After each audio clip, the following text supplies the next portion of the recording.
Ah,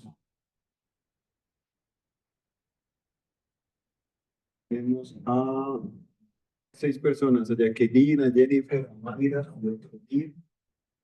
y papá. ok, pues iniciemos en honor a las personas presentes.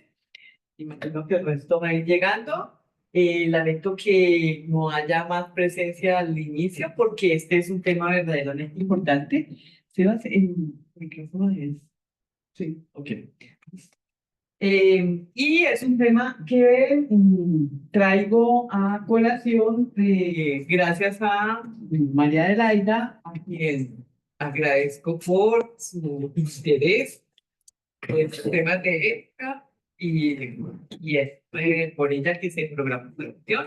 Está programada, pues la intención era haberla hecho en febrero, pero se atravesó el curso de allá, entonces pues nos tocó hoy. Y el tema de hoy es actualización de la Declaración de Helsinki 2024. Tal vez voy a hacer un recuento iniciando este tema, pero tal vez es la Declaración de Helsinki, digamos, uno de los documentos internacionales más importantes en la orientación de la investigación clínica y biomédica en el mundo.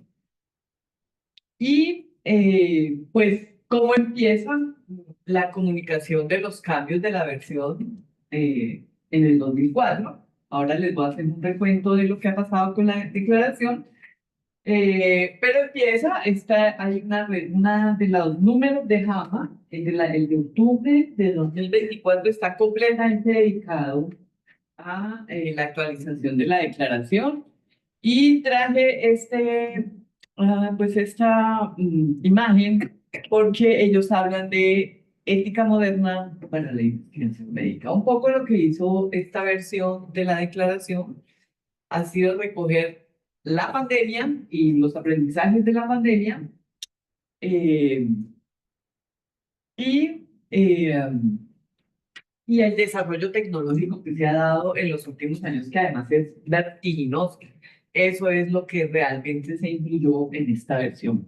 Entonces, los objetivos de esta sesión es comentar con los integrantes perdón, dije sí, acabo de decidir los cambios en la Declaración de Helsinki 2024 y analizar conjuntamente cómo implementar esos cambios en las investigaciones que se realizan en CIDEI e identificar estrategias. Era un poco la inquietud de María Laida cuando me contaba que comunica también su inquietud respecto a eso.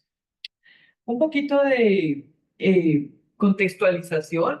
La Declaración de Helsinki es un conjunto de principios éticos para la investigación médica que involucra a participantes humanos. Fue desarrollada por la Asociación Médica Mundial. En adelante van a ver la sigla como AMM, después de las atrocidades cometidas por médicos durante la Segunda Guerra Mundial. La Declaración de Helsinki se adoptó por primera vez en Finlandia, en Helsinki, en junio de 1964. Y desde entonces ha sido revisada 8 veces y ha tenido dos aclaraciones. La versión de 2024, eh, que es la octava revisión, tiene 37 principios distribuidos en 12 títulos. Y esta es también el inicio de uno de los documentos que saca JAMA con pues los distintos modificaciones que se han hecho en los años. Pues sale la declaración en el 64 y ha sido enmendada en el 75 en Tokio, en el 83 en Italia, en Venecia, en el 89 en Hong Kong, en el 96 en Sudáfrica, en el 2000 en Escocia, en el 2002 hubo una aclaración y en el 2004, que fue en Tokio, la del 2002 en Washington, y otra modificación en 2008 en Corea, en el 2013 en Brasil, era la que ustedes estaban seguramente manejando, la que estamos manejando desde los comités de ética, vuelvo y digo, mundiales. Este es el derrotero mundial y la que acaba de salir en el 2024. Yo puse octubre, pero realmente no estoy segura. Lo cierto es que la modificación y los cambios se comunicaron en octubre del 2024. Por supuesto, el tiempo hoy es bastante, estas sesiones son muy cortas en tiempo. Yo voy a contarles cuáles son como las generalidades de los cambios y vamos a ver si nos queda un ratico al final para poder conversar al respecto. Y estos son los últimos cambios generales que tiene la versión del 2004. Mayor protección para las poblaciones vulnerables, mayor transparencia en los ensayos clínicos. Ya más adelantico vamos a ir viendo qué significa cada una de esas cosas. Compromisos más firmes con la justicia y la equidad en la investigación. Involucrar a los pacientes y voluntarios sanos como socios de la investigación. Y considerar la cultura, los valores y la calidad de vida de los participantes. Asegurar que la supervisión ética sea adecuada al propósito de la investigación y cambiar el término sujetos por participantes. Digamos que esos son, como a grandes rasgos, las cosas más evidentes de esta actualización. Vamos a ver, dentro de las novedades de esta última versión, podemos resaltar tres cambios sustanciales. Uno es, ya no se denomina sujeto al individuo que decide ser parte de una investigación. Este cambio es sustancial porque ya no se objetiviza al individuo que participa en una investigación clínica, corriendo el riesgo de que se cometan abusos en su contra. Ahora se consideran participantes. Entonces se cambia el término sujetos por participantes. Yo les decía en los objetivos de la sesión, es un poco, al final podemos conversar y seguramente podemos tener otra sesión de esto más adelante, qué estrategias y cómo los investigadores en sí van a ir aplicando estos preceptos que acaban de ser. De esta manera se dignifica a la persona, pero también se incluyen a otras especies que se involucran en la investigación. ¿Qué significa eso? Otras especies. Pues ya se amplía también al término de animales, plantas, animales, sobre todo cuando se trata de investigación. Es raro referir a especies. Porque estamos hablando de humanos como especies. Sí, es cierto. Entonces, creo que serían otros seres. Pues sí, porque un animal es un ser también. Eso explícitamente dicen sí, pero también se incluyen a otras especies que se involucran en Es la investigación clínica, sí. Él lo dice no la declaración, sino los comentarios sobre la actualización. Pero básicamente se refiere a la inclusión de animales. O sea, se amplía un poco por el comentario de la doctora. Los humanos solamente se consideran como una especie del planeta más las humanas. Se involucra a los pacientes y voluntarios sanos como socios de la investigación. Este cambio es necesario ya que propone que se tome en cuenta la cultura, los valores y la calidad de vida de los participantes en la investigación, centrando la investigación clínica en la persona y no en las necesidades de la investigación. Y en tercer lugar, señala que la supervisión ética debe ser adecuada al propósito de la investigación clínica, proteger a los participantes en la experimentación médica, no proteger los objetivos de la investigación. Eso es un poco lo que quiere decir. Y vamos a ir viendo más detalladamente otras modificaciones de la declaración. La declaración propone principios para que sean adoptados por todos los involucrados directamente en la investigación, no seres humanos.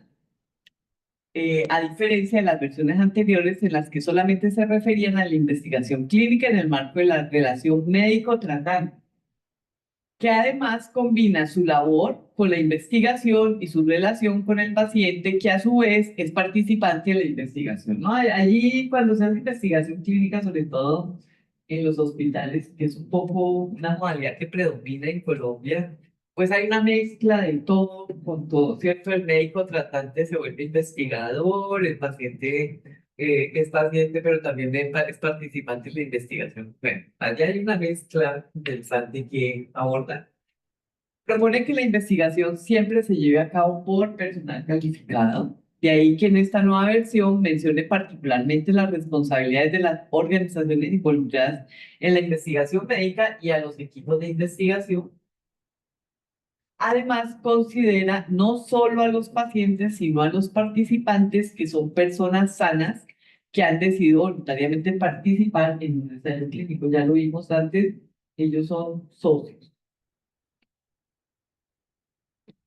Menciona los principios generales de la declaración, como es el compromiso del médico con el bienestar y la salud de los pacientes, siempre velando por el mejor interés de esto. Yo cambiaría aquí el término médico por el investigador, porque también se refiere en términos generales. Por lo tanto, es labor del médico promover y salvaguardar los derechos humanos de sus pacientes, incluidos aquellos que son voluntarios en la investigación.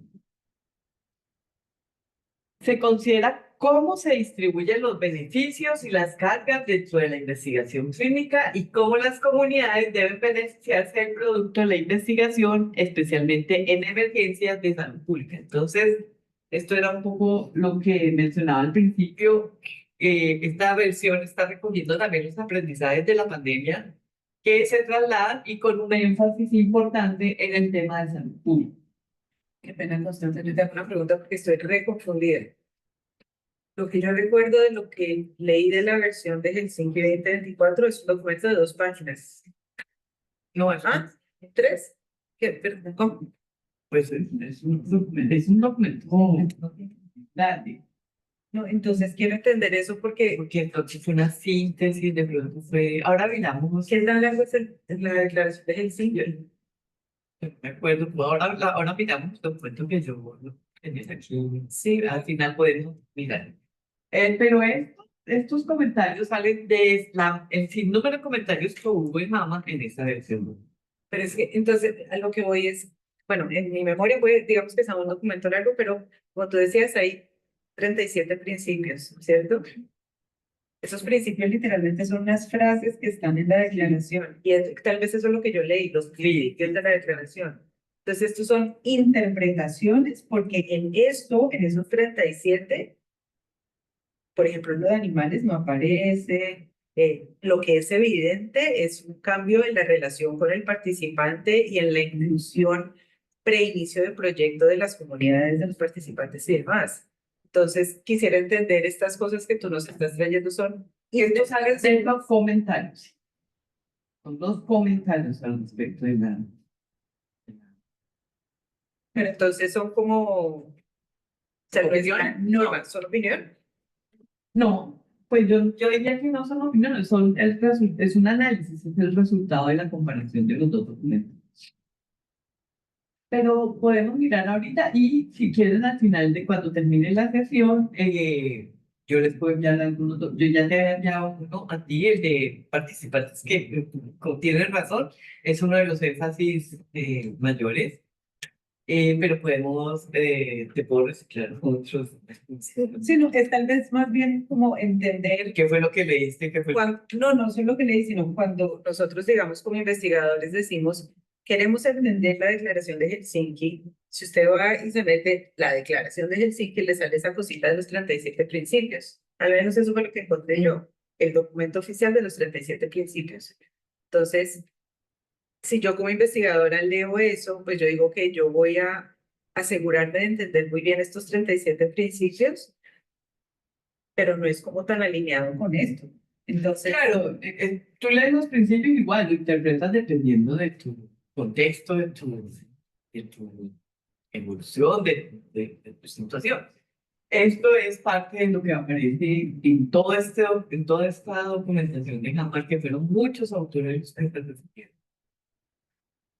Pero, por ejemplo, yo no es, por ejemplo, es claro el énfasis en salud pública. ¿Sí? Eso es absolutamente claro.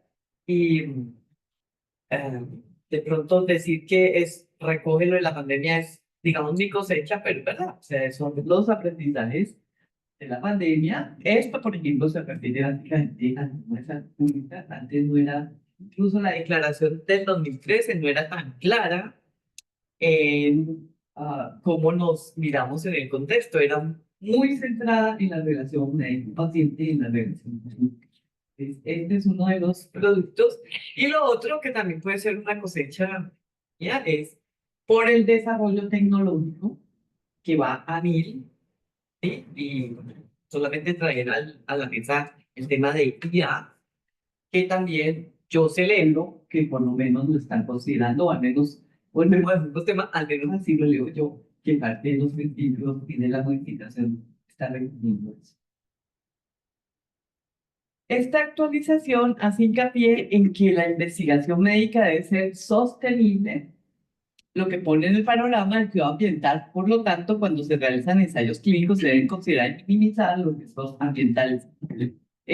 Digamos que en el tema de la sostenibilidad del cuidado ambiental, pues también es claro la dinámica mundial que hay al respecto de eso. O sea, está acorde con eso también. Señala por primera vez la preocupación ecológica sobre los desperdicios que se generan a partir de la investigación. En este mismo sentido, señala que debe existir una justificación ética y un diseño sólido y claro de la investigación cuando se desea incluir animales en la experimentación médica. Se deben utilizar los animales adecuados según corresponde el caso y procurar el respeto, el cuidado y el bienestar. Se incorporan pautas para la investigación que utiliza inteligencia artificial y que además involucren datos que pueden ser identificables, por lo que señala la importancia de proteger la privacidad de los datos que otorgan los participantes. La declaración hace mención en la preocupación ética que genera el crecimiento acelerado y los posibles riesgos potenciales de incorporar la inteligencia artificial en el ámbito médico y de investigación. Con respecto a eso, puedo volver a decir lo que está diciéndose, los desarrollos tecnológicos como el de inteligencia artificial va tan veloz que toda, digamos, la normatividad ética y todo el contexto ético se va quedando en el camino con el desarrollo. Se incorpora además la figura del consentimiento informado electrónico. Esto es importante, ver que aquí ya hay algunos proyectos que se han trabajado en ese tema, pero ya se incluye en las investigaciones médicas con las garantías correspondientes. Esto también es un aprendizaje de la pandemia. La declaración también aborda aquellos casos especiales en los que un tratamiento o una intervención no probada en la práctica clínica se lleva a cabo. En un intento, esto nuevamente creo que es un aprendizaje de la pandemia, en un intento de restaurar la salud o aliviar el sufrimiento de un paciente. Cuando se utiliza un tratamiento o una intervención no probada en la práctica clínica, posteriormente se debe desarrollar una investigación clínica para poder evaluar la eficacia y la seguridad de aquella intervención, buscando asesoría de expertos y siguiendo todos los lineamientos éticos para realizar protocolos de investigación. Un poco el mensaje es, en situaciones como pasó con la pandemia, se pueden aplicar medidas, pero que deben ser después probadas a través de investigación. Merece la pena subrayar el papel de los comités de ética e investigación. La declaración señala que es indispensable que el comité cuente con los recursos adecuados para desempeñar su labor, la educación de cada uno de sus miembros y la necesidad de constante capacitación para evaluar eficazmente los protocolos de investigación. De comités de ética hay mucho más, pero no los traje a colación, traje solamente lo que tenía que ver con investigación médica. Además, debe incluir a un miembro de la comunidad para entender el contexto social en el que se desempeña. Hablando de los comités, nosotros tenemos 3 representantes de comunidad y a veces sufrimos porque el representante de comunidad, el representante CIDI, la presidenta o la vicepresidenta y un representante de comunidad académica son las figuras necesarias para que el comité pueda sesionar. Y a veces los representantes de que tenemos 3 y a veces estamos haciendo y empujando para poder tener la decisión. Hay que tener en cuenta que hay puntos de la declaración que tuvieron mínimas modificaciones o que prevalecieron del mismo modo como estaban originalmente redactadas, pero que son igual de importantes. Y en esta página pueden ustedes encontrar la declaración. Eso era lo que traía con respecto a la actualización. Si quieren, ¿encontraste algo, María Adelaida? Estoy viendo, es que estoy viendo la declaración. Por ejemplo, acá no dice en ninguna parte lo de inteligencia artificial. Entonces, por eso parece extraño. Tú, por ejemplo, ¿en cuál de los puntos ves inteligencia artificial? Porque aquí la tengo, pues yo no la encuentro. Tienes los 37 Sí. puntos. Ahí puedes leer, por favor. Leo los que te digo. No, pues tenemos que... Abre Dale clic en el Si me puede dar clic Y el computador. ¿Sí? Y memoria.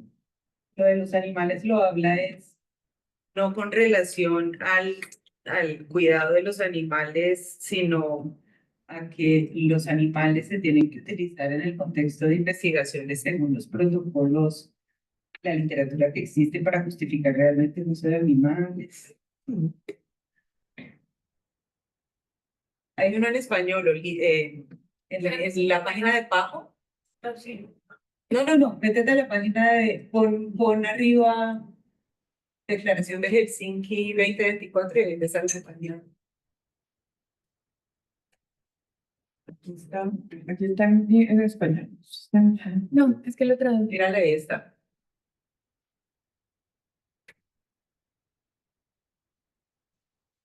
En este HTTP, abajo aquí. No, aquí a la izquierda, No alcanzo a ver bien de mí. ¿Es esta, sí? Sí. Eso lo podemos ver. Más. De aquí. Ahí. Sí. Yo creo que si vale la pena, ¿verdad? Lo leamos. Sí, tenemos tiempo. Hacemos- Tenemos la mitad de... Ahorita cada uno lee uno. Sí, me parece. A ver, yo empiezo.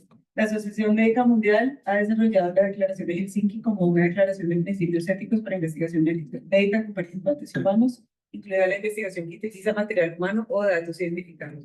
La declaración debe ser considerada como un todo y un párrafo debe ser aplicado con consideración de todos los otros párrafos pertinentes. Todos, aunque la declaración está escrita por médicos, la AMM considera que estos principios deben ser sostenidos por todas las personas, equipos y organizaciones involucradas en la investigación médica, ya que estos principios son fundamentales para respetar y la protección de todos los participantes en la investigación, sean ellos pacientes o voluntarios activos. Sí, son pequeños.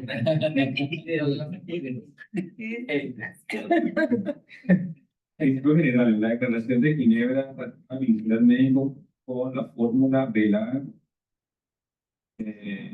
Solicita. y ante todo por la salud y el bienestar del paciente. Y el Código Internacional de Ética Médica afirma que el médico debe comprometerse con la prioridad de la salud y el bienestar del paciente y debe ofrecer atención acorde al mejor interés del paciente. El deber del médico es promover y velar por la salud, bienestar y derechos de los pacientes, incluidos los que participan en la investigación médica. Los conocimientos y la conciencia del médico han de subordinarse al cumplimiento de este deber. El progreso de la medicina se basa en la investigación, que en último término debe incluir participantes humanos. Incluso las intervenciones bien probadas deben ser evaluadas continuamente a través de la investigación para que sean seguras, eficaces, efectivas, accesibles y de calidad. La investigación médica con participantes humanos está sujeta a estándares éticos que promueven y aseguran el respeto a todos los participantes y protegen su salud y sus derechos. Dado que la investigación médica se lleva a cabo en el contexto de diversas desigualdades estructurales, los investigadores deben considerar cuidadosamente cómo se distribuyen los beneficios, los riesgos y las cargas. Se debe establecer un involucramiento significativo con los potenciales participantes, los participantes reclutados y sus comunidades antes, durante y después de la investigación médica. Los investigadores deben permitir que los potenciales participantes, los participantes reclutados y sus comunidades compartan sus prioridades y valores. Participen en el diseño de la investigación, la implementación y la relevancia. en la comprensión y difusión de los resultados. Entonces, puedo meter la pantalla un segundito. Ese fue el punto que se mencionó. ¿Cómo me enteré yo de esto? Es por una reunión en el DNDi, que ellos estaban evaluando un ensayo clínico que querían hacer y lo primero que dieron es, No está ojo, cumpliendo. ojo con no, porque eso fue en diciembre cuando salió esto, ojo que acaba de cambiar Helsinki y tenemos que tener en consideración estas cosas. Entonces, cuando nosotros decimos, tenemos en consideración los principios de Helsinki y dice, los investigadores deben Comprometerse con antes, durante y después de la investigación. Entonces ahí viene la angustia mía. ¿Qué significa antes y cómo eso se califica? Entonces, por ejemplo, en algunas instancias, el antes es simplemente mandar un email divulgatorio y se le manda, digamos, por email a todo el mundo y eso es, yo ya comuniqué lo que voy a hacer, el que quiera contactarme me contacta. Pero yo no sé si eso es correcto en nuestra situación, si nos toca irnos antes de hacer un... Yo creo que eso no se refiere a eso. Ahí viene todo el... Digamos que yo leí mucho más los documentos de interpretación, pues no, además de eso estoy estudiando. Y se refiere esencialmente, creo yo, a que las investigaciones que se hagan respondan a las necesidades de las comunidades. Entonces tú dices, yo mando un mail. Yo diría que no es suficiente. De pronto es cómo hacer contacto, decir, vea, tenemos esto entre manos, les interesa, sí. Seguramente que uno también como investigador hace una racionalidad de dónde voy a hacerlo bien, porque si no, no pienso. Y si les interesa, entonces puedo cumplir. Y de eso debe quedar un correo, digo yo, una carta, ¿sí? Algo, como tú dices, ¿cómo se evalúa eso? Pues debe quedar al menos una evidencia. Sí, dice antes, durante y después, lo que yo entiendo es que durante el desarrollo de la propuesta, la idea, que está en consulta con los diferentes stakeholders. Porque criticar no es solo el participante. Pues ahí es con los participantes y las comunidades. Pero durante estoy de acuerdo, pero el antes, o sea, No, el de antes este es perdón, en salud pública y el sistema de salud pública es una parte relevante según el proyecto que se está haciendo. Y las guías, por ejemplo, para el manejo clínico del país y las instancias, eso sería otra parte. Porque hay obligaciones que vienen de otras fuentes, ¿no? Y sobre todo que sea un problema en la comunidad. Digo yo, a eso se refiere. Yo no sé si lo estoy interpretando mal, pero de las siguientes líneas, después del punto de antes, durante y después, como que la idea que es el antes, que es el durante y que es el después. Entonces dicen, los investigadores deben permitir que los potenciales participantes, reclutados en sus comunidades, compartan sus prioridades y valores, que participen en el diseño de la investigación, la implementación de otras actividades relevantes y que se involucre en la comprensión y difusión de los resultados. Ahí está el antes, el durante y el después. Entonces, eso significa que, por ejemplo, a nosotros nos toca ir a Tumaco antes de diseñar un proyecto para hacer como Una comunicación allí, sí. Participen en el diseño de la investigación, o sea, sí. Eso es correcto porque Pero yo ahí creo que estaría, porque una cosa es cuando se va a hacer un trabajo pues, social, o sea, investigación. Los trabajos que hacemos nosotros, que son más básicos, pues no me imagino discutiendo el detalle con la comunidad. O sea, pensaría en ese sentido de pronto, hablando en términos más de objetivos o la finalidad de esos estudios, que no necesariamente es el objetivo general del estudio, sino estamos apuntando a mejorar el tratamiento, a mejorar el diagnóstico, y eso de pronto con las secretarías o con los que manejan la salud localmente, no necesariamente con la... yo creo que allí, o sea, yo sí creo que con toda la honestidad, y seguramente que eso es lo que van a empezar a evaluar también los comités de ética, se puede contar, se puede consultar un propósito y creo que el reto allí es entonces poderlo en lenguaje comprensible para la gente. Como tú dices, no tengo que decirle que voy a buscarla encima de la membrana y tal, pero voy a decirle, mire, este es un proyecto en malaria pensando en tumaco, que busca mejorar la oportunidad diagnóstica, y que les interesa. Seguramente no lo vas a hablar con, digo yo, con un habitante de los ríos, de pronto con las comunidades. O sea, eso es un poco la invitación de esta sesión a que miremos qué significa esto y qué ámbito estamos y cómo vamos a generar estrategias para, que esa era la invitación que hacía María Elena también, de cómo generar estrategias para cumplir con esto. Dime, Marcelo. Yo creo que nosotros tenemos una relativa buena práctica Ajá. con esto porque nosotros hacemos reuniones de inicio para presentar los proyectos. Por ejemplo, cuando hacemos un proyecto en Tumaco, va todo el equipo, presenta el proyecto, invitamos a los líderes comunitarios, etcétera, etcétera. Pero eso es cuando el proyecto ya está aprobado. Entonces ahí es donde está como mi angustia existencial, porque la dificultad que tú presentas, yo creo que la tenemos todo, pero uno eventualmente o busca un curso en línea que le ayude a hablar en fácil, bueno, yo qué sé, pero O sea, busca un apoyo del comunicador, que tenemos comunicadores. el problema es el después, el antes, y yo creo que, y por eso es que, Pero yo creo que también a nivel de los problemas de transmisión, enfermedades transmisibles, debemos saber cuál es la percepción de los potenciales beneficiarios de si cuál es el problema, que nuestra percepción del problema puede ser muy distinto a la persona que lo vive, ¿no? Y yo creo que eso debe ser algo que hacemos proactivamente como parte de un centro. Dos observaciones. Una, digamos que para mí es satisfactorio, no sé si puedo usar esa palabra, si es la palabra, que esto parezca, la doctora dirá si es mentira o no, porque es que llevamos como 30 años diciendo que tenemos que hacer participación y siempre eso se le da una vuelta. Como tú dices, de pronto aquí yo diría que aquí no hay que no nos tenemos que preocupar tanto, de pronto tenemos que perfeccionar mecanismos, pero seguramente que hay otros que no lo hacen. Tercero, creo que aquí hay un empalme muy claro, no la veo, la veo por ahí, a Isabel, claro, con Extension. Ese es el énfasis.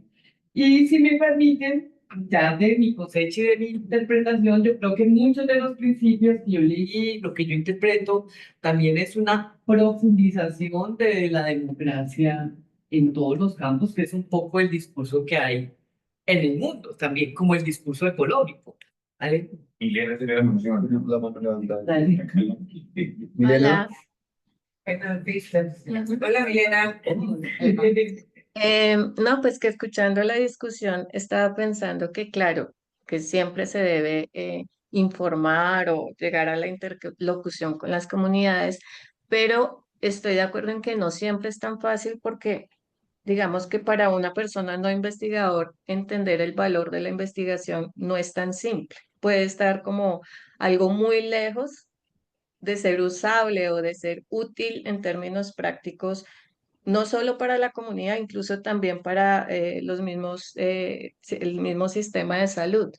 Entonces, pues igual sí hay que informar que se empieza una investigación y lo que se va a hacer, pero creo que se debe tratar de dejarles algo que sea útil para ellos. O sea, durante el proceso, así sea un proyecto de investigación exclusivamente de ciencias básicas, eh, digamos que en términos de responsabilidad se debería tratar de dejar algo que fuera útil, sea un curso, un taller, no sé, cualquier cosa que que les pueda ser útil en inmediatamente, ¿no? Y tratar de hacer un esfuerzo por explicar lo que no es tan inmediato, realmente qué utilidad futura les puede representar, porque yo siento que ahí hay una brecha muy grande. Entonces, en lo que yo hago, pues es obviamente mucho más fácil porque el contacto es directo y ellos lo ven aún, y bueno, es diferente, pero valorar la importancia de la investigación para quienes no lo son, pues es todo un reto, ¿no? Sí, y yo diría que antes de dejar de decir, estoy de acuerdo contigo, dejar algo, sí, pero antes de eso es como empezar a hacer el ejercicio, un poco la angustia de María de la vida de, tengo una idea como investigador, yo estoy de acuerdo con Milena que hay una brecha inmensa, ¿sí? De conocimiento, de comunicación, de desarrollo, de equidad, para poder decir, vea, yo voy a estudiar la propiedad esa o la pero sí hacer el ejercicio de llegar a las comunidades, de tener como agentes identificados y al menos plantearlo y que eso quede y empezar a desarrollar también y acercarnos como a ese espacio que yo...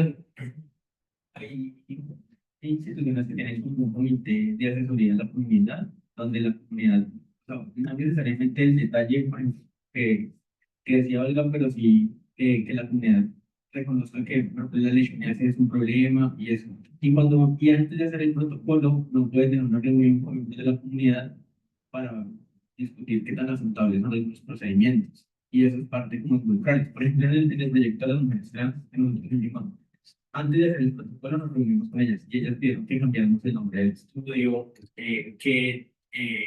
y hacían preguntas muy interesantes que no habíamos pensado. Por ejemplo, ellos decían que algunas ya habían hecho la transición completa, que si íbamos a tomar swaps de neurovaginas. Entonces, hemos comentado, por ejemplo, los swaps de neurovaginas para la prevalencia de ITS. Lo otro era que nosotros mencionamos las ITS que íbamos a medir, como el pH, hepatitis, sífilis, y ellos decían, ya que van a estar trabajando en un PPH, que ellas no habían podido conseguir la vacuna, que les preguntaran y habían tenido acceso a la vacuna para poder cuantificar eso como un problema de salud pública de la comunidad. Entonces, digamos que las discusiones con la comunidad Son posibles. son posibles. Es difícil, digamos, para la propuesta de investigación, de pronto para eso, si uno puede tener un comité de asesor de la comunidad y cómo identificar los problemas percibidos. Pero ya para el diseño, cuando ya se tienen los recursos, uno puede hacer una reunión con líderes de la comunidad y discutir cómo es el objetivo del estudio. Y yo les preguntaba, por ejemplo, en esta reunión, que había varios estudios que habían fracasado resultando mujeres trans. De hecho, nosotros habíamos fracasado. O sea, llevamos 20 años haciendo investigación en sífilis. Esta comunidad tiene mucha situación de sífilis y nunca habíamos resultado. Ellos decían que la forma de llegar a ellas era a través de ellos. Entonces, eso valida el diseño que nosotros habíamos hecho, que era referido por los propios encuestados, era la mejor estrategia para alcanzar. Entonces, digamos que uno puede refinar esa parte. Y algunos nacionales europeos ahora piden, como, antes de la propuesta, es como cómo se ha discutido esto, cómo se ha involucrado a la comunidad. Exacto, Sí. porque es que así, por ejemplo, es welcome. Sí. Welcome te pide explícitamente que digas cómo has discutido esto con la comunidad. O sea, ahora que dices eso, pensaba yo, me acuerdo acá hubo una chica que se llamaba Natalia Casabuenas, ¿era? Y ella, yo me acuerdo que ella se presentaba como un knowledge broker, ¿te acuerdas? Bueno, entonces, lo que estoy pensando es que hay personas en CIDIM que tienen una comunicación constante con las comunidades. Mabel, Marisabel, Milena, bueno, que están constantemente ahí. Lo que nosotros podríamos hacer es como hacer mini resúmenes de proyectos que tenemos en mente, así sean proyectos pilotos, lo que sea, compartirlos con las personas que están todo el tiempo en la comunidad, visitando más la comunidad, decirle, oiga, cuando usted haga sus salidas, cuénteles un poquito de esto, a ver qué piensan, como algo muy pequeño, ¿no? Se me ocurre es como, porque nosotros tenemos que poder documentar eso también. Claro, claro. Esa me parece muy válida tu inquietud es cómo se documenta. Uno, dos, yo lo digo por experiencia, antes incluso de presentar una idea, creo que yo lo iba a plantear, es como contar, o sea, empezar a hacer como un grupo de apoyo en las comunidades, ¿sí? Que nos permitan ir llegando y entonces cuando aparece la idea, lo tercero que se me ocurre a mí es, la pregunta es, entonces los proyectos deben tener también un rubro para esa actividad, porque eso también va a implementar los proyectos. Bueno, Adoptar una práctica de análisis de contexto previo al desarrollo de la encuesta. Y eso es parte de la implementation research, que lo piensan desde concebir cuál es la unmet need, ¿no? Y la unmet need tiene que preguntar a la gente que tiene la necesidad y cuál es el vacío que tienen. Y quizás como un centro de investigación implementar una práctica de consulta con la población que evidentemente experimenta ese problema. Porque además, si va a inventar algo tecnológico, yo recuerdo siempre los primeros teléfonos celulares eran gigantes. Maneras. Sí, y la compañía que los inventó finalmente salió del mercado, porque no tenía en mente el usuario, sino la que funcionaba, pero era una cosa que tenía que tener unos chinos para poder llevar. Entonces, porque cuando va a hacer un proyecto, lo que busca es iluminar una alternativa. Entonces, para eso hay que ver cuál es la necesidad. Y creo que nuestros mejores proyectos que han sido como que marca el derrotero han sido por consulta con la gente que tiene voluntad. Y ahora con ese proyecto de Malaria, ustedes que también con Fiebre Amarilla han ido, han hablado con las autoridades de salud, me imagino, también personas que viven en la zona afectada. Y de esa manera yo creo que podemos tener mejores proyectos que son más compelling, ¿no? Y también la posibilidad de la participación, porque varias de gente que se encuentra que tiene que participar en un diálogo al respecto. Sí, o sea, creo que muy en línea con lo que está diciendo, pero yo quiero aterrizarlo a lo que luego vamos a tener que hacer. Sí. Entonces, lo que se menciona, o sea, constantemente en CDI se está haciendo trabajos en comunidad y yo escucho aquí a Alexandra, Milena, definitivamente, diagnóstico está mal en malaria, en leishmania, por ejemplo. Entonces sabemos que el diagnóstico es una necesidad, eso ni siquiera hay que volverlo a preguntar, eso se sabe, sobre eso trabajamos varios proyectos.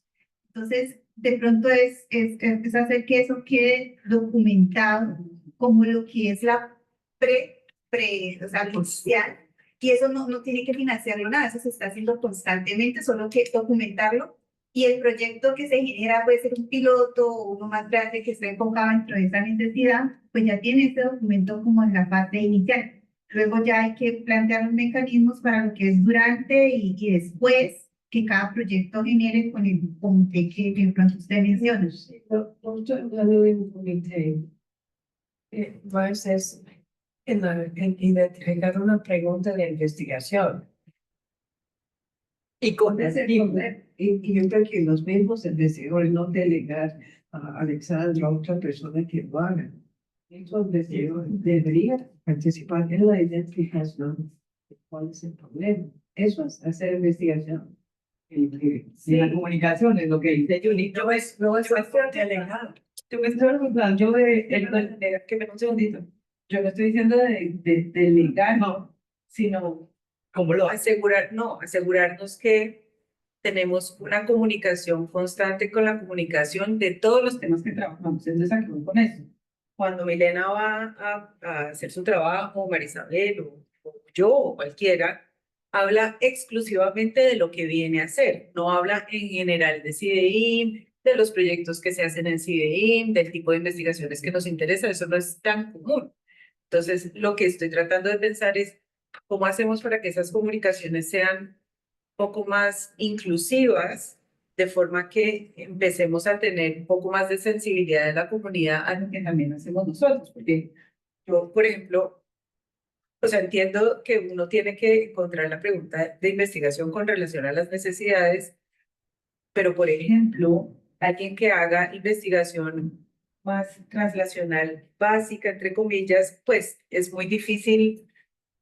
O sea, el problema aquí es Comunicar eso no es tan fácil. no es la Comunicar eso comunicación, no es la comunicación, es identificar la necesidad a través de la voz del otro. Por ejemplo, si a mí me dice un paciente, ¿cómo decirlo? También No sé cómo explicarlo. Sí. también usted lo puede interpretar de diferentes maneras.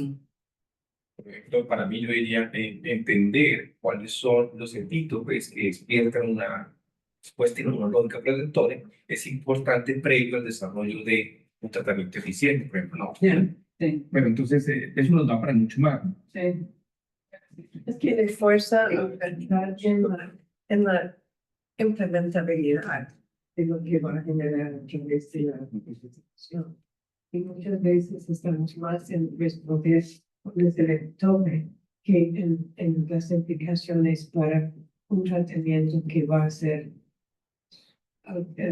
cost effective y responder al vacío que hay, ¿no?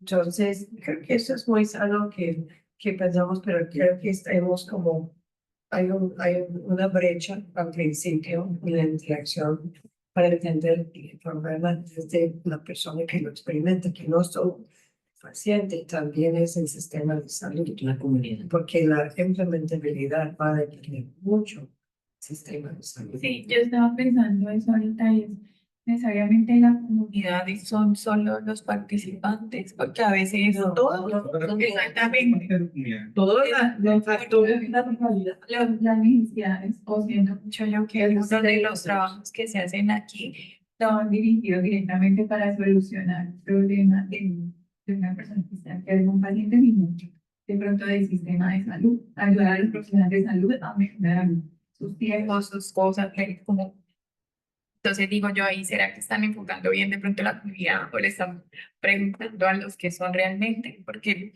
para mí en ese caso, la comunidad son los profesionales médicos, sistema de salud, no tanto como los participantes, pero se necesitan las muestras de los participantes de igual manera. Entonces digo, ¿no será que cambia de contexto la comunidad y las necesidades que tienen que recoger a la Cámara? Yo creo que son todos del marketing, son los profesores,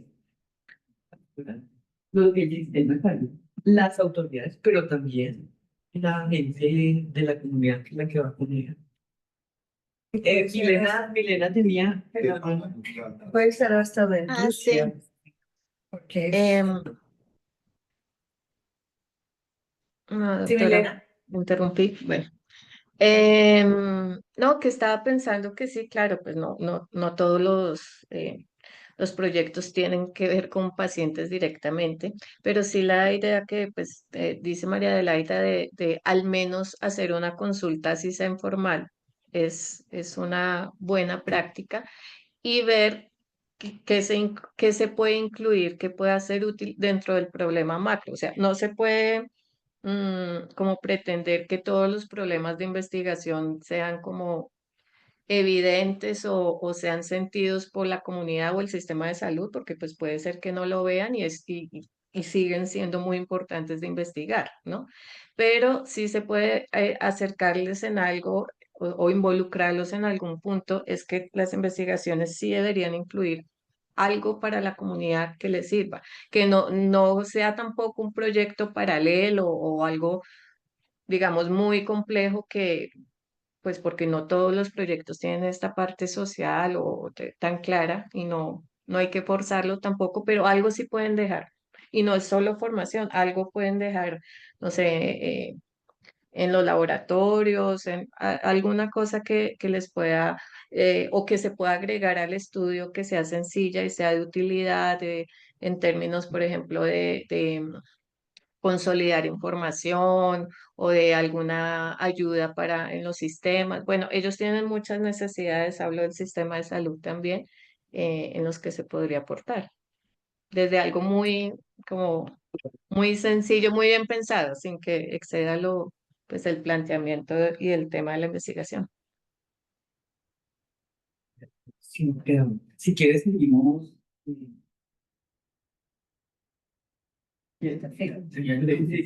La séptima, El propósito principal de la investigación médica por participantes humanos es generar conocimiento para comprender las causas de evolución y efectos de las enfermedades, mejorar las intervenciones preventivas, diagnósticas y terapéuticas y en última instancia promover la salud individual y pública. Estos objetivos nunca deben tener primacía sobre los derechos y los intereses de las personas que participan en la investigación.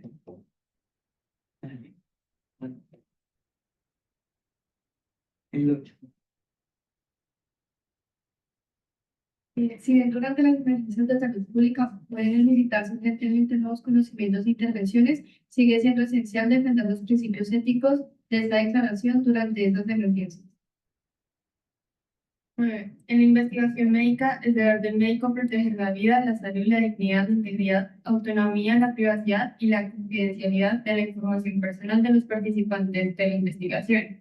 La responsabilidad de la protección de las personas que participan en la investigación debe recaer siempre en un médico u otro investigador y nunca en los participantes de la investigación, aunque hayan otorgado su consentimiento.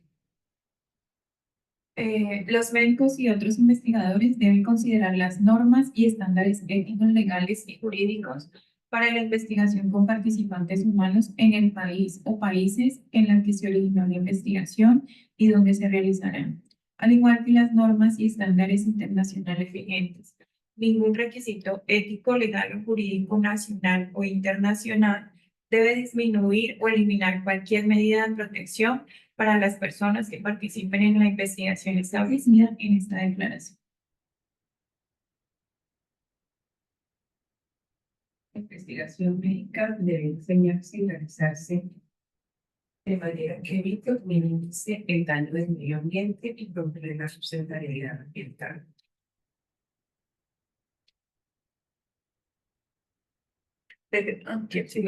La investigación médica con participantes humanos debe ser llevada a cabo solo por personas con la educación, formación y calificaciones científicas y éticas apropiadas. Dicha investigación necesita la supervisión de un médico u otro investigador competente y calificado apropiadamente. La integridad científica es esencial en la realización de investigaciones médicas con participantes humanos. Las personas, equipos y organizaciones involucradas nunca deben cometer faltas de conducta en la investigación. Lo otro que se profundiza es el tema de Los grupos que están subrepresentados en investigación médica deben tener un acceso apropiado a la participación en la investigación. ¿Cuáles son esos grupos que están subrepresentados? Yo creo que Exacto. También con Mujeres y niños. los grupos vulnerables, pero también Poblaciones población étnicas. carcelaria, por ejemplo, población diferente en términos de género, todos esos son grupos vulnerables. Yo creo que tanto en los comités como en los proyectos, esa es una cosecha propia también, una lectura. Yo creo que debemos profundizar el análisis de riesgo-beneficio en los proyectos y en los comités. Así como creo que 2 años tuvimos una sesión aquí, seguramente podemos pensar una para este año, pero yo creo que ese es un tema que hay que ir profundizando. Digamos. Médico que combina la investigación médica con la atención médica debe involucrar a sus pacientes en la investigación solo en la medida en que esto se esté justificado por su potencial valor preventivo, diagnóstico o terapéutico, y si el médico tiene buenas razones para creer que la participación en la investigación no afectará de manera adversa la salud de los pacientes que formen parte de ella. debe asegurar comprensión y tratamiento apropiado para los participantes que sufran daños como resultado de su participación en la investigación. Compensación.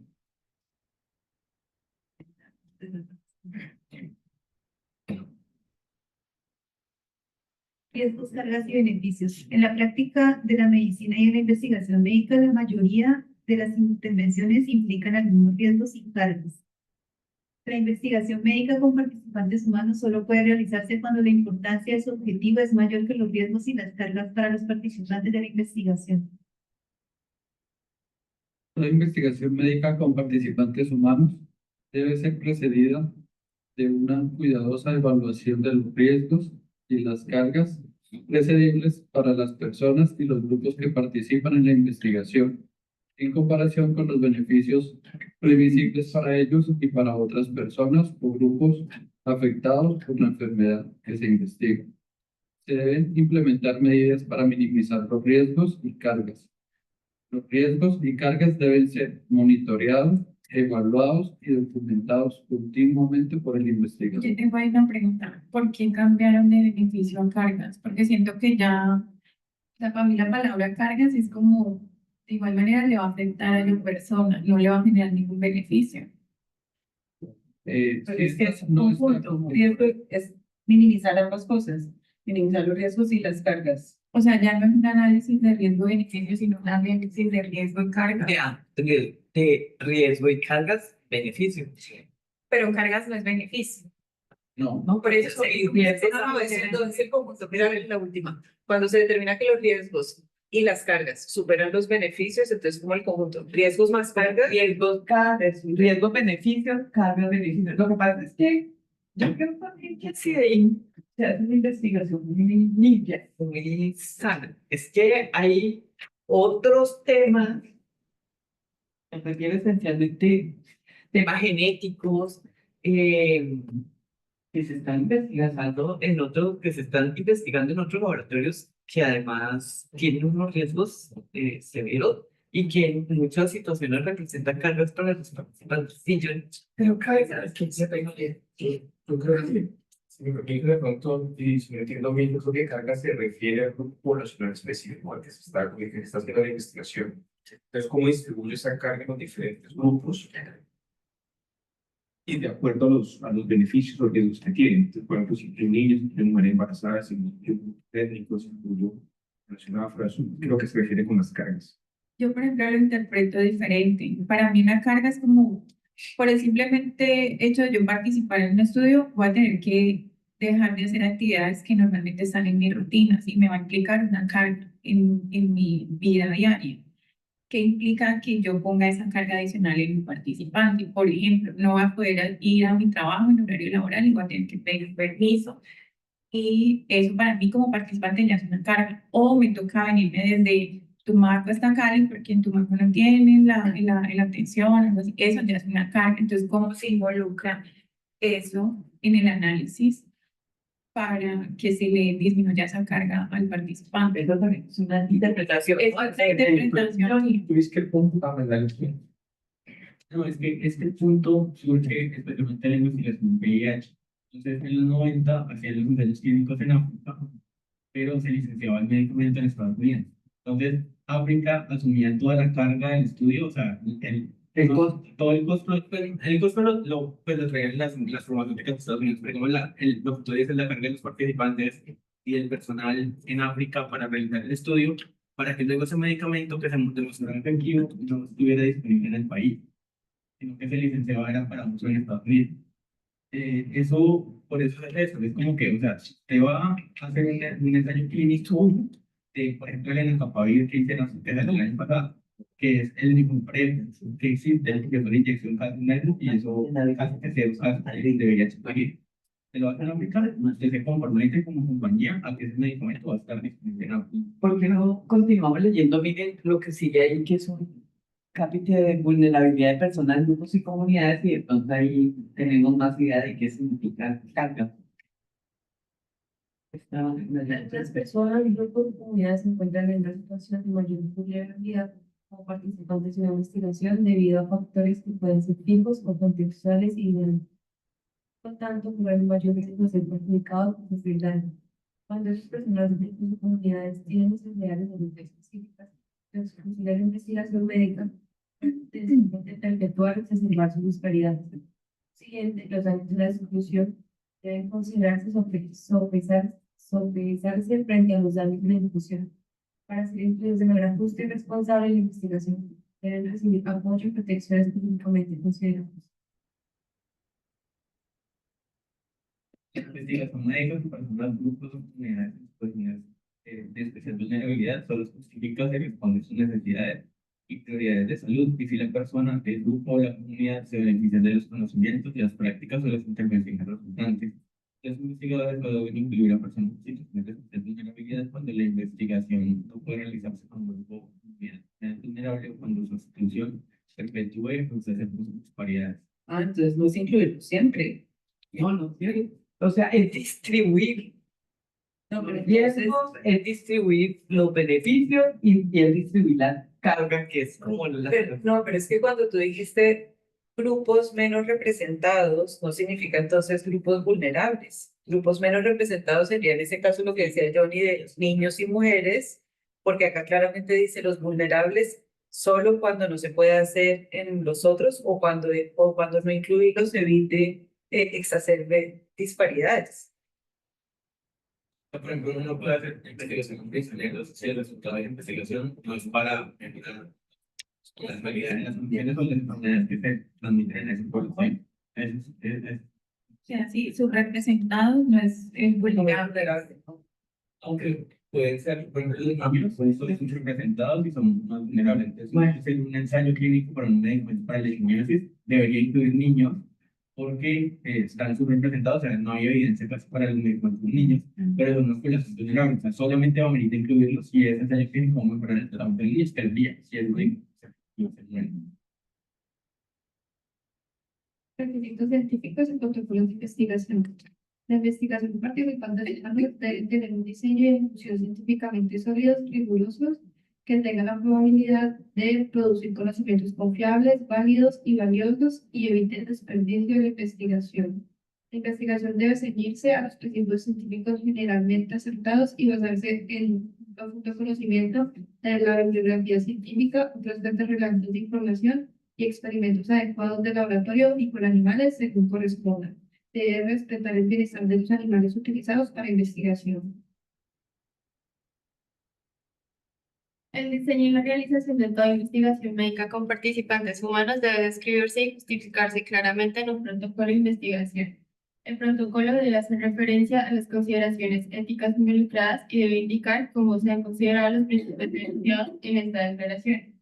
El protocolo debe incluir información sobre los objetivos, métodos, beneficios previstos y potenciales riesgos y cargas, calificaciones del investigador, fuentes de financiación, cualquier posible conflicto de intereses, disposiciones para proteger la privacidad y la confidencialidad, incentivos para los participantes, disposiciones para tratar y o compensar a los participantes que sufran daños como consecuencia de la participación y cualquier otro aspecto relevante de la investigación.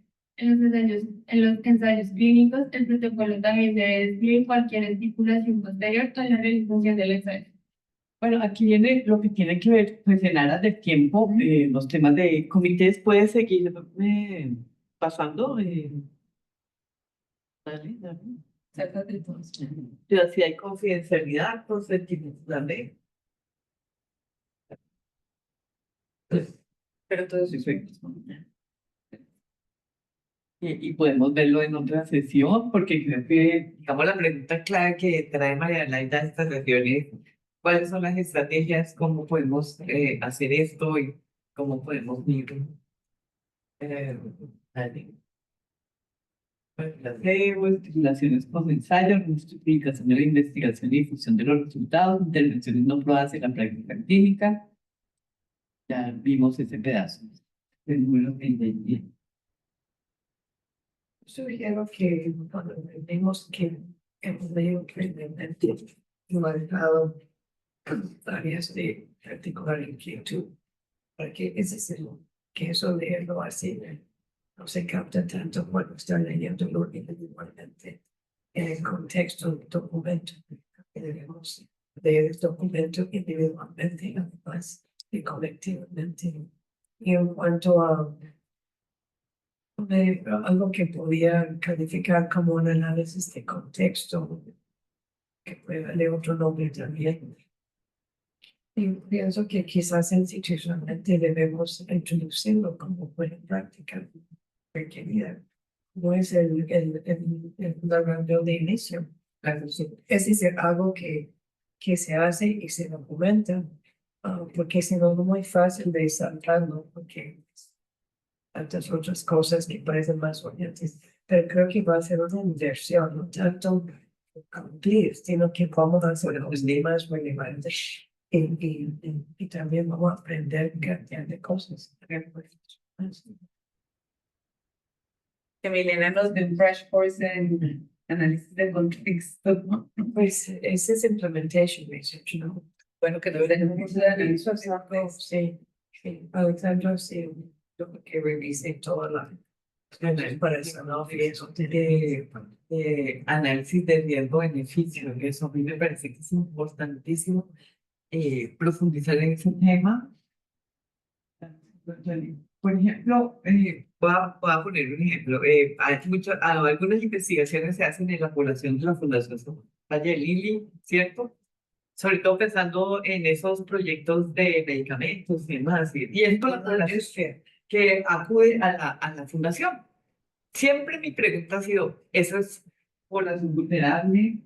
¿Quiénes acuden allá? ¿Es realmente una población representativa? Y lo mismo pasa, por ejemplo, si vamos a la CES. ¿Cuál es la población que va a la CES?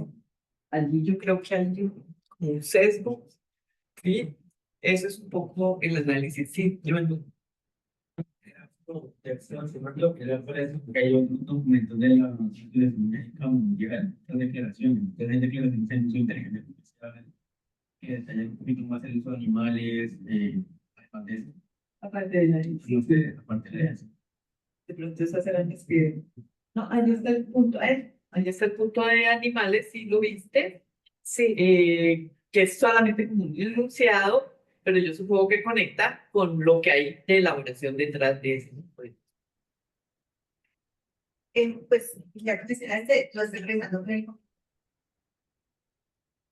O sea, ¿cuáles son los pasos a seguir? Porque me imagino que se van a plantear los requisitos, o sea, como un poco más cómo va a ser ese proceso. Pues no nos hemos planteado, la doctora Palma, por ejemplo, ya hace un par de meses hizo una observación clara con respecto a lo que ya te habíamos respondido de cuáles son las dos cambios más claves. Es el cambio de uso de léxico de sujetos por participantes, ¿sí? Y la inclusión de las comunidades en los diseños y en las diferentes etapas. No es una cosa que vamos a hacer ahora, no, si me preguntas a mí, yo diría que esto va a ser una construcción, o sea, no va a haber un cambio sustancial en este momento. Igual, tanto el grupo de investigadores como el comité deben irse acercando a qué tan probable es posible y cómo nos podemos ir aproximando a lo que pide, que no, yo no creo que solamente la declaración de ejercicio, ustedes vieron en algún momento hay muchos otros documentos y es como una propuesta también a nivel mundial de profundizar la democracia. Y creo que sí, tenemos como referencia, sí, seguramente que aquí no pasan muchas cosas, pero en otros escenarios sí les digo que pasan cosas que a veces son, y lo vimos en la pandemia. Entonces yo creo que es una construcción conjunta que estamos viendo en el camino. Yo me estaba acordando del proyecto de regla de predicción, que fue exactamente una construcción desde el principio con la comunidad de Cumaco. Y yo creo que es perfectamente posible. Claro, hay brechas. Si yo me pongo en el terreno de la investigación básica, pues de pronto es más difícil aproximarme, pero yo no creo que sea imposible. Y seguramente con Milena y con María Isabel podemos ir también identificando estrategias de examen. Eso y cómo nos vamos a hacer. les quiero comentar que si vean hacia investigación generalmente de bajo riesgo, quizás a veces medio, pero hay estudios que tienen todos los riesgos de vida y muerte, intervenciones en niños con malaria cerebral. Así que es decir, digo que sería bueno en algún momento pretender, es decir, que estamos haciendo un estudio de alto riesgo, donde ahí sí esas situaciones son mucho más álgidas en términos de que haría mi hijo, que por mí, por esto que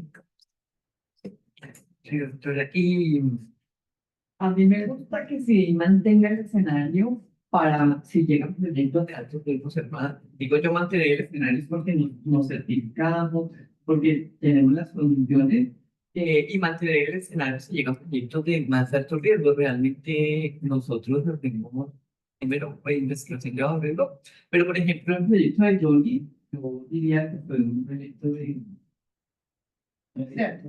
alto riesgo, no sé. no, alto riesgo. Proyecto de diagnóstico. No, O sea, es manera de entre y medio, porque, o sea, es mayor al mínimo, pero no grande. Ahora veremos, si es que alto riesgo está bien con agentes de alto riesgo. Nuestro BSM3. Nosotros no trabajamos con agentes de alto riesgo. Eso ya son, no les he hecho. Y si lo tiene que dar cualquier contagio dentro del laboratorio que va a toda la institución, es decir, hemos trabajado transmitidos generalmente por vectores. Entonces eso los hacen como de bajo riesgo porque no están vectores. Tuberculosis, múltiples sistemas, quizás de lo más alto riesgo que hemos manejado. So, es decir, si uno toma un ejemplo de alto riesgo, tiene una percepción muy distinta a riesgos y beneficios. ¿Verdad? Sí, es más que el patógeno, es el riesgo. Claro, éticamente, el riesgo ético. No, sí, son las dos cosas, ¿no? Y también porque no sabemos, o sea, yo creo que también hay que tener una apertura al escenario global. No sabemos qué pueda pasar, como lo que pasó en pandemia. Entonces nos toca también asumir y adecuarnos a la situación que es. Y las personas que están aquí en votaciones, ¿qué piensa de eso? Porque en su práctica, pues,